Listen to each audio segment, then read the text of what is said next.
Sa isinagawang pagpupulong na ginanap sa Police Regional Office 1, Camp Florendo, San Fernando City, La Union, pinagtibay ng Philippine National Police at Department of Labor and Employment ang kanilang pagtutulungan para sa mas ligtas na pamayanan at ligtas na trabaho para sa mga manggagawa. Yan ang balitang hatid ni Police Staff Sergeant John Del Supremo.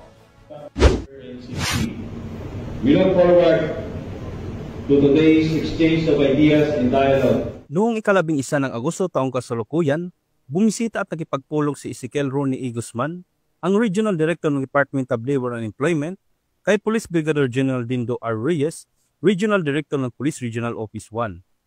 Layunin nito na pag-usapan at pagtibayin ang kolaborasyon ng dalawang ahensya ng pamahalaan na nagsusulong ng mas ligtas na kapaligiran sa trabaho at pagpapabuti ng produktibidad sa mga komunidad, kasabay ng pagpapababa ng mga krimen.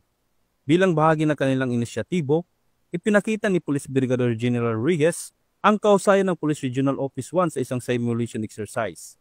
Gamit ang Zoom, napanood ng mga membro ng DOLE ang mga aktibidad ng simulation mula sa iba't ibang probinsya.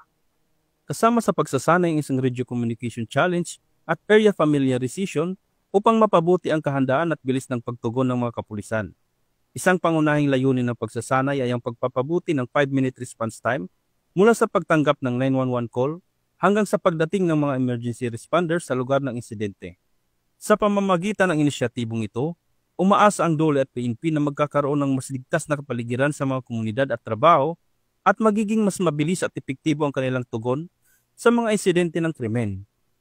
Mula dito sa Ilocos Region, ako ang inyong PNN correspondent, Police Staff Sergeant John Del Supremo, alagad ng batas, taga-taguyod ng Balitang Pulis.